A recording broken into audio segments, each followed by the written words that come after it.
Hello everyone, जय हिंद। मैं हूं महेंद्र और आप देख रहे हैं MT365।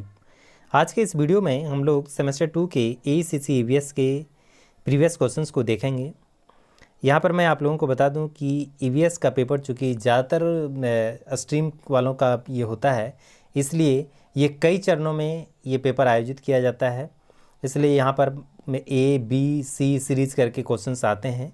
तो इसके पहले हमने ए सीरीज़ का क्वेश्चन कल दिया था 2020 में पूछे गए क्वेश्चंस का, और आज इसमें मैं बी सीरीज़ का क्वेश्चंस दे रहा हूँ, जिसमें दोनों मीडियम के क्वेश्चंस हैं, इंग्लिश मीडियम और हिंदी मीडियम के दोनों के मीडियम के क्वेश्चंस हैं। तो यहाँ आप लोग देख सकते हैं कि किस तरीके से इसमें क्वेश्चंस पूछे जाते हैं। तो जो हिंदी मीडियम वाले हैं वो हिंदी मीडियम से अपना क्वेश्चंस को देख लें, और जो इंग्लिश मीडियम वाले हैं वो इंग्लिश मीडियम से अपना क्वेश्चन को देख लें।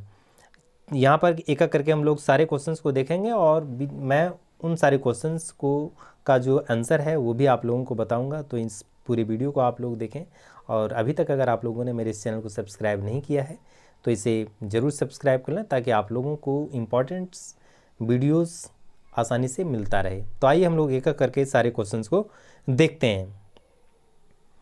सबसे पहला क्वेश्चन है, द टर्म इकोलॉजी में इकोसिस्टम वाज कॉइन्ड बाय, अर्थात कि पारिस्थितिक तंत्र शब्द गढ़ा गया था किसके द्वारा। तो पारिस्थितिक तंत्र जो शब्द है वह एजी टेंसले के द्वारा जो है, यहाँ पे लिखा हुआ जो ऑप्शन नंबर 3 है टेंसले, इनका पूरा नाम था एजी टेंसले, है ना। इन्हीं के द्वारा जो है 1935 ईस्वी में पारिस्थितिक तंत्र शब्द जो है वह गढ़ा गया था, अर्थात कि इकोसिस्टम शब्द जो है एजी टेंसले महोदय के द्वारा ही दिया गया था। दूसरा क्वेश्चन है, environment day is celebrated on, अर्थात कि पर्यावरण दिवस मनाया जाता है कब। तो दोस्तों पर्यावरण दिवस जो है वह 5 जून को मनाया जाता है, आप लोग सभी लोग जानते ही हैं इसे, है ना। अगर सवाल कभी ये पूछे कि विश्व पर्यावरण दिवस कब मनाया जाता है तो उसका जवाब भी 5 जून ही होगा, इसलिए आप लोग कन्फ्यूज ना करें। तीसरा सवाल पूछा गया था, बायोटिक इन्वायरमेंट इंक्लूड्स, अर्थात कि जैविक वातावरण में शामिल है। तो यहाँ 4 ऑप्शंस हैं, चारों को आप लोग देखिए। पहला ऑप्शन है प्रोड्यूसर अर्थात निर्माता में, बी है कंज्यूमर्स अर्थात उपभोक्ता में, थर्ड में है डिकम्पोजर्स अर्थात जैव घटक में, और चौथा है ऑल ऑफ दीज अर्थात इनमें से सभी। तो यहाँ मैं बता दूँ कि जो जैविक वातावरण है इसमें से ये सभी शामिल होते हैं, चाहे वो प्रोड्यूसर हों या कंज्यूमर्स हों या डिकम्पोजर्स हों, ये तीनों जो होते हैं वो जैविक घटक में शामिल होते हैं। इसलिए इसका आंसर क्या हो जाएगा, इसका आंसर 4 नंबर का हो जाएगा, all of these. Next question है, which of the following is the basis of all food chain, है ना, यहाँ बेसिस लिखा गया, बेसिक या बेसिक से दोनों होगा। इसका हिंदी है, निम्नलिखित में से कौन सी सभी खाद्य श्रृंखला का आधार है। तो यहाँ ऑप्शन आप देख सकते हैं, ये पहला ऑप्शन है कंज्यूमर्स अर्थात उपभोक्ता, दूसरा है प्रोड्यूसर अर्थात निर्माता, तीसरा है डिकम्पोजर अर्थात जैव अपघटक, और चौथा है इनमें से कोई नहीं।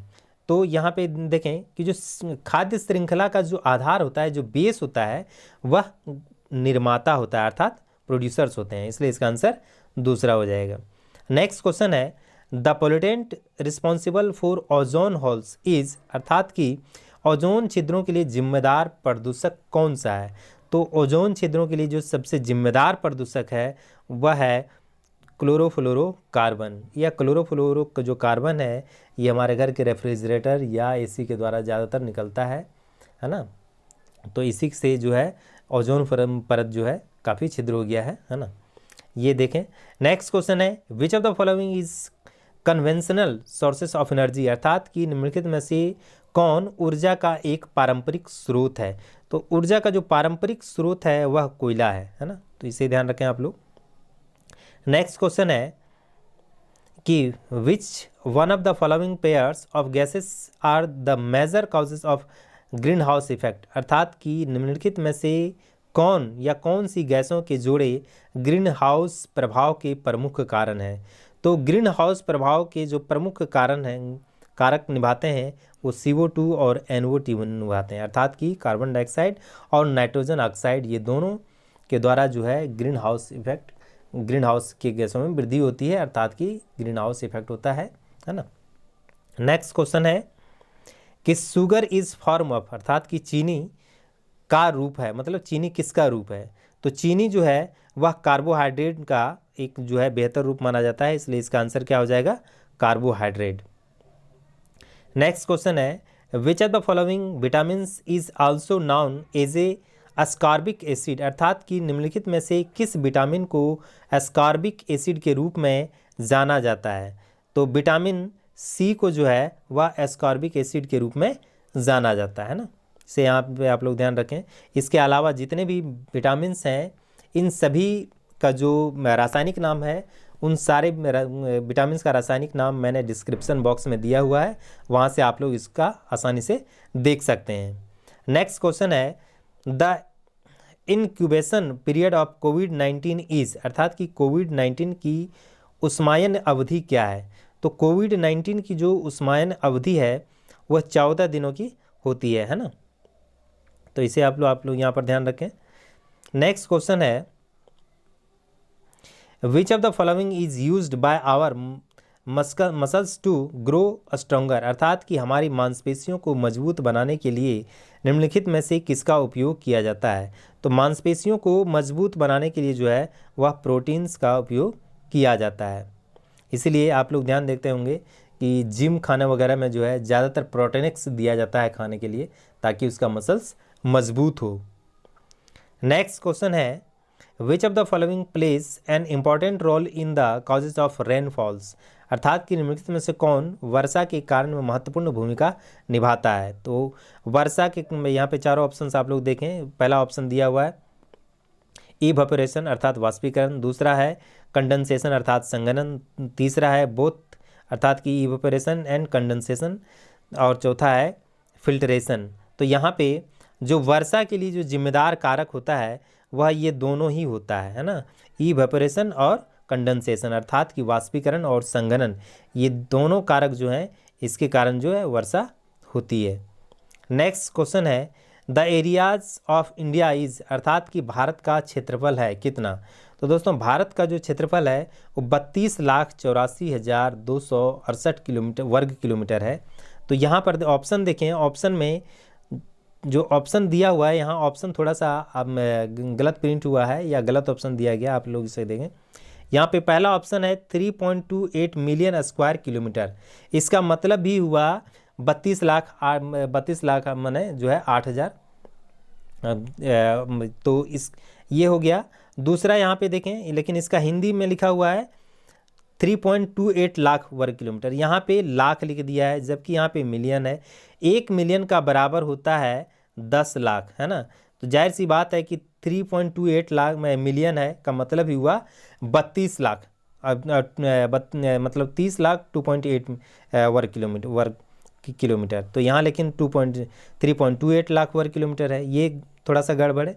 और दूसरा ऑप्शन जो है यहाँ पे दिया है 32.8 मिलियन स्क्वायर किलोमीटर, तो ये यहाँ पे जो है गड़बड़ हो जाएगा, चूँकि हम लोग अगर 32.8 मिलियन का मतलब हो जाएगा 380 लाख वर्ग किलोमीटर, तो ये गड़बड़ हो जाएगा। लेकिन इसका हिंदी में देखें, हिंदी में सही लिखा है 32.8 लाख वर्ग किलोमीटर, है ना।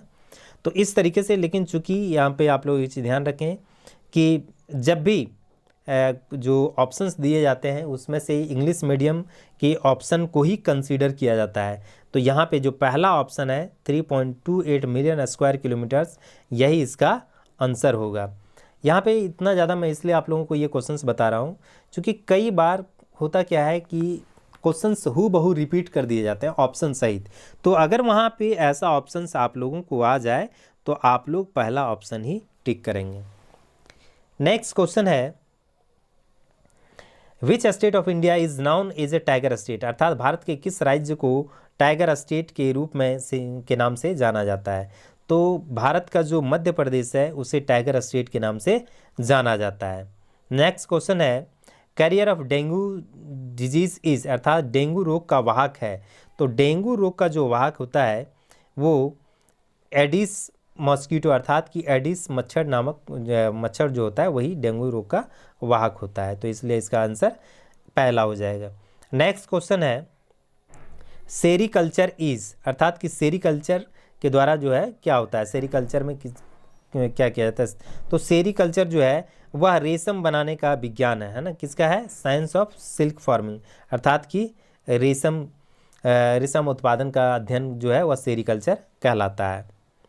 नेक्स्ट क्वेश्चन है वन्य जीव सप्ताह मनाया जाता है। तो दोस्तों यहाँ पे एक चीज़ ध्यान रखें कि wild life week is celebrated on, जो है वन्य जीव सप्ताह जो मनाया जाता है वो 2 से 8 अक्टूबर के बीच मनाया जाता है, लेकिन यहाँ ऑप्शन दिया है 1 से 8 अक्टूबर तक, इसलिए यही इसका आंसर होगा, क्योंकि बाकी ऑप्शंस में अक्टूबर है ही नहीं। यहाँ पे देखें 15 अक्टूबर से 21 अक्टूबर है, थर्ड ऑप्शन में 1 जून से 7 जून तक है, फोर्थ ऑप्शन में 15 जून से 21 जून है। तो ऐसी स्थिति में जो सबसे नियरेस्ट है 2 अक्टूबर से 8 अक्टूबर के बीच वह 1 से 7 अक्टूबर तक ही है, इसलिए इसका आंसर यही सही होगा। नेक्स्ट क्वेश्चन है full form of CNG is, अर्थात कि सीएनजी का पूर्ण रूप क्या है। तो दोस्तों सीएनजी का पूर्ण रूप जो है वह होता है कंप्रेस्ड नेचुरल गैस, है ना, तो इसलिए इसका आंसर 2 नंबर का जो ऑप्शन है वो यही इसका आंसर होगा। नेक्स्ट क्वेश्चन है paper is mainly made up for, अर्थात कि कागज़ मुख्य रूप से बनता है। तो कागज़ जो मुख्य रूप से बनता है वह सेलुलोज और स्टार्च से ही बनता है, इसलिए इसका आंसर जो है पहला ऑप्शन ही होगा। यहाँ पे आप लोग कंफ्यूज नहीं करें कि कागज़ जो है वो बांस और घास से बनता है, क्योंकि निश्चित तौर पे बांस और घास का इससे इस्तेमाल किया जाता है, लेकिन जो लुगदी बना के जो जब कागज़ बनाने के फॉर्म में जब होता है तो वह सेलुलोज और स्टार्च के रूप में ही होता है, इसलिए इसका आंसर पहला ही होगा। नेक्स्ट क्वेश्चन है what type of radiation is trapped on the earth's surface by the green house effect, अर्थात कि ग्रीन हाउस प्रभाव से पृथ्वी की सतह पर किस प्रकार का विकिरण फंसा है। तो पृथ्वी की सतह पर जो है अल्ट्रावायलेट किरणें जो हैं वह फंस करके रह जाती हैं ग्रीन हाउस प्रभाव से, इसलिए पृथ्वी सबसे ज़्यादा गर्म हो जाती है ना, और लोगों मानव स्किन जो है उसमें कई तरह की बीमारियां उत्पन्न होने लगती है अल्ट्रावायलेट किरणें से, है ना। नेक्स्ट क्वेश्चन है earthworms and bacteria are called, अर्थात कि केंचुए और बैक्टीरिया को कहा जाता है। तो केंचुए और बैक्टीरिया को डीकम्पोजर कहा जाता है। ये केंचुआ और बैक्टीरिया जो होते हैं वो जो जितने भी हम लोग वेस्टेज पदार्थ को फेंकते हैं उसको ये लोग डीकम्पोस्ट करता है, मतलब उसको अपघटित कर देता है और एक जैविक खाद के रूप में उसका निर्माण करता है, इसलिए केंचुआ और बैक्टीरिया जो है वह जैव अपघटक के रूप में जाना जाता है, अर्थात डीकम्पोजर के रूप में जाना जाता है। नेक्स्ट क्वेश्चन है the ecological pyramid that is always upright, अर्थात कि पारिस्थितिक पिरामिड जो हमेशा सीधा होता है वो किस तरह के पिरामिड में बनता है। तो जो पिरामिड ऑफ एनर्जी होता है वही हमेशा, अर्थात कि ऑलवेज अपराइट होता है, हमेशा सीधा होता है, इसलिए इसका आंसर पहला नंबर का ऑप्शन होगा। नेक्स्ट क्वेश्चन है green house effect with respect of global warming refers to, अर्थात कि ग्लोबल वार्मिंग के संबंध में ग्रीन हाउस प्रभाव का तात्पर्य है क्या। तो ग्लोबल वार्मिंग के संबंध में ग्रीन हाउस प्रभाव का तात्पर्य जो होता है वह वार्मिंग प्रभाव, अर्थात कि वार्मिंग इफेक्ट होता है ना, इसलिए इसका ऑप्शन 2 होगा। नेक्स्ट क्वेश्चन है noise is measured using sound meter and the unit is, अर्थात कि ध्वनि मीटर का उपयोग करके मापा जाता है और इसकी इकाई क्या है, अर्थात कि ध्वनि की इकाई क्या है ना। तो ध्वनि की जो इकाई है वो ध्वनि जो है वो डेसिबल में मापा जाता है, लेकिन इसकी इकाई जो है वह हर्ट्ज है ना। इसीलिए आप लोग देखते होंगे कि कोई न्यूज़ चैनल में अगर कभी रेडियो सुने होंगे या एफएम लगाते होंगे तो बताया जाता है कि इतना मीटर मतलब मीटर हर्ट्ज पे ये चैनल चल रहा है, इतना हर्ट्ज पे ये चैनल चल रहा है। इसलिए ये भले ही ध्वनि को डेसिबल में मापा जाता है, लेकिन जब इसकी इकाई की बात की जाती है तो इसका जो इकाई है वह हर्ट्ज है ना। नेक्स्ट क्वेश्चन है द टर्म इन्वायरमेंट मीन्स, अर्थात कि पर्यावरण शब्द का अर्थ क्या है। तो पर्यावरण शब्द का जो अर्थ है वह है sum total of all conditions that the life and developments of all organism on earth, है ना, अर्थात कि सभी परिस्थितियों का कुल योग जो पृथ्वी पर सभी जीवों का जीवन और विकास करता है उसे ही पर्यावरण कहते हैं। नेक्स्ट क्वेश्चन है the coldest layer of atmosphere having minimum temperature range of, है ना, -950 डिग्री सेल्सियस। इस यहाँ पे इसका देखें कि न्यूनतम तापमान रेंज जो 950 -950 डिग्री सेल्सियस वाले तापमान की सबसे ठंडी परत कौन सी है। तो एटमॉस्फेयर की जो सबसे ठंडी परत होती है वह मेसोस्फीयर है। मेसोस्फीयर का मतलब होता है मध्यमंडल, है ना। यहाँ पे जैसे जैसे ऊंचाई बढ़ती चली जाती है वैसे वैसे तापमान गिरता चला जाता है, अर्थात घटता चला जाता है। नेक्स्ट क्वेश्चन है conversion of ammonia to nitrate and then nitrate is called, अर्थात कि अमोनिया का नाइट्रेट में रूपांतरण और फिर नाइट्रेट कहा जाता है। ये किस तरह की स्थिति को जो है वह नाइट्रेट कहा जाता है। तो यहाँ पे देखें कि नाइट्रिफिकेशन की स्थिति को ही जो है नाइट्रेट कहा जाता है। इसके लिए इसका आंसर 3rd नंबर होगा। नेक्स्ट क्वेश्चन है air pollution is caused by, अर्थात कि वायु प्रदूषण होता है। तो वायु प्रदूषण अर्थात कि हवा प्रदूषण किससे द्वारा होगा, तो वायु प्रदूषण स्मोक अर्थात कि धुआं के कारण होता है। नेक्स्ट क्वेश्चन है if waste materials contaminate the source of drinking water which of the following disease will spread, अर्थात कि यदि अपशिष्ट पदार्थ पीने के पानी के स्रोत को दूषित करते हैं तो निम्न में से कौन सी बीमारी फैल जाएगी। तो दूषित पानी से जो है वह टाइफाइड ही फैलता है ना। तो यहाँ पे ध्यान रखें इसका आंसर क्या होगा, 2 नंबर का ऑप्शन टाइफाइड, क्योंकि टाइफाइड जो है खराब पानी के या प्रदूषित पानी के पीने से ही फैलता है। नेक्स्ट क्वेश्चन है यूट्रोफिकेशन मीन्स, अर्थात यूट्रोफिकेशन का मतलब क्या है। यूट्रोफिकेशन मतलब पोषक, है ना। पोषक का क्या मतलब है, तो पोषक का मतलब होता है filling up of water body with aquatic plants due to extra nutriment, अर्थात कि अतिरिक्त पोषण के कारण जलीय के साथ जल निकाय को भरना, यही जो है वह यूट्रोफिकेशन कहलाता है। यूट्रोफिकेशन, है ना। तो इसलिए इसका आंसर दूसरा होगा। नेक्स्ट क्वेश्चन है which of the following is not a major source of ground water contamination, अर्थात कि निम्नलिखित में से कौन भूजल संदूषक का प्रमुख स्रोत नहीं है। यहाँ पे ऑप्शन देखें, ए में दिया है एग्रीकल्चर प्रोडक्ट्स अर्थात कृषि उत्पाद, दूसरा में दिया है लैंडफिल, तीसरा में दिया है अंडरग्राउंड स्टॉक टैंक्स, अच्छा अर्थात कि भूमिगत भंडारण टैंक, और फोर्थ में दिया है all of the above are major sources of ground water contamination, अर्थात कि उपरोक्त सभी भूजल संदूषक के प्रमुख स्रोत हैं।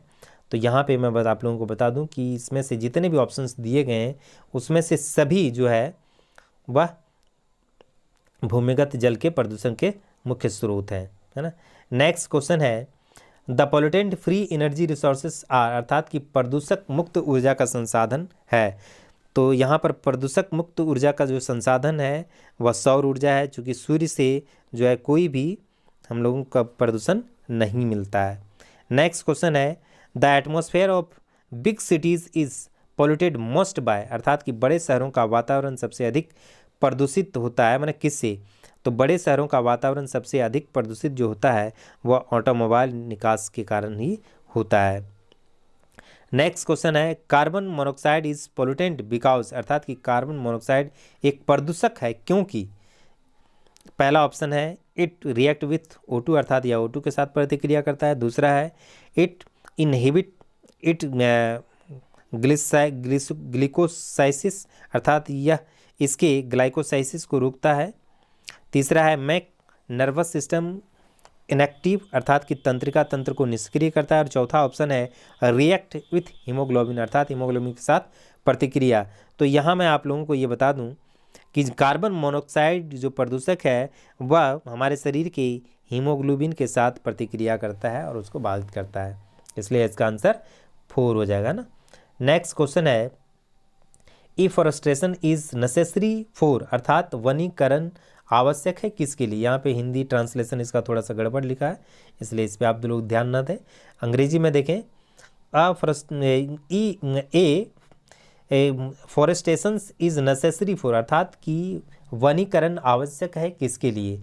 तो वनीकरण जो आवश्यक होता है वह मृदा संरक्षण के लिए आवश्यक होता है, सॉइल कंजर्वेशन के लिए आवश्यक होता है। यहाँ पे ऑप्शन के अकॉर्डिंग, बाकी वनीकरण से कई सारे फायदे होते हैं, है ना, लेकिन जो आपके यहाँ ऑप्शन दिया हो उसके अकॉर्डिंग जो है मृदा संरक्षण इसका आंसर होगा।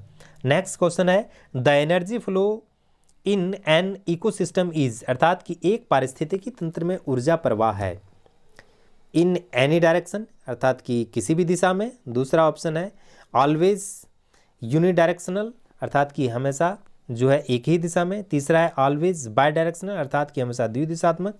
और चौथा है ऑलवेज डाउन डायरेक्शनल अर्थात कि हमेशा नीचे की दिशा में। तो जो एक पारिस्थितिकी तंत्र में ऊर्जा का जो प्रवाह होता है वह हमेशा एक ही दिशा में होता है, ऑलवेज यूनि डायरेक्शनल होता है अर्थात कि एक ही दिशा में ये इसका प्रवाह होता है। नेक्स्ट क्वेश्चन है मोस्ट स्टेबल इकोसिस्टम इज अर्थात कि सबसे अस्थिर पारिस्थितिकी तंत्र है। तो सबसे अस्थिर पारिस्थितिकी तंत्र जो पाया जाता है वह महासागरों में पाया जाता है ना, इसलिए इसका आंसर थर्ड होगा। नेक्स्ट क्वेश्चन है which of the following statement about the forest is not correct अर्थात कि जंगल के बारे में निम्नलिखित में से कौन सा कथन सही नहीं है ना। तो यहाँ पर देखें कि जो नहीं सही है उसमें से पहला ऑप्शन है वन मृदा अपरदन को कम करता है, निश्चित तौर पे कम करता है, इसका मतलब ये सही है। दूसरा ऑप्शन है प्रोवाइड्स रिक्रिएशंस अपॉर्चुनिटीज़ अर्थात कि यह जो वन जो है मनोरंजन का अवसर प्रदान करता है। तीसरा है प्रोवाइड इकोनॉमिक डेवलपमेंट आर्थिक विकास प्रदान करता है। और चौथा है नन ऑफ दीज इनमें से कोई नहीं। तो यहाँ पे देखें जी जो चारों ऑप्शंस दिया गया है इसमें जो ये दूसरा नंबर का ऑप्शन है इससे वनीकरण का कोई मतलब नहीं होता है ना। ये मनोरंजन का अवसर प्रदान करता है, यही जो है वह गलत है, इसलिए इसका आंसर 2 हो जाएगा। चूँकि ऑप्शन को आप क्वेश्चन एक बार आप लोग फिर देख लें, लिखा है जंगल के बारे में निम्नलिखित में से कौन सा कथन सही नहीं है ना। तो ये मनोरंजन का अवसर प्रदान करता है ऐसा नहीं है। नेक्स्ट क्वेश्चन है लिग्नाइट बिटुमिनस और एंथ्रेसाइट्स आर डिफरेंट टाइप्स ऑफ अर्थात कि लिग्नाइट बिटुमिनस और एंथ्रेसाइट विभिन्न प्रकार के होते हैं। मतलब ये कहने का मतलब ये है कि लिग्नाइट बिटुमिनस और एंथ्रेसाइट किसका एग्जाम्पल है, किस तो यह जो है वह कोयला का जो है रूप है, इसी के द्वारा जो है कोयला का यह प्रकार है, उससे कोयला प्राप्त किया जाता है ना। नेक्स्ट क्वेश्चन है which of the following is example of impact of development activities on hydrosphere अर्थात कि जलमंडल पर विकास गतिविधियों के प्रभाव का उदाहरण निम्न में से कौन सा है। तो जब जलमंडल की बात हो रही हो है ना, तो यहाँ इसकी गतिविधियों में जो है कौन सा ऑप्शन सही होगा, इसका निश्चित तौर पे जो है या वाटर पोल्यूशन जो है इसमें से होगा इसका आंसर। इसलिए ये 4 नंबर का जो ऑप्शन है यही इसका आंसर है।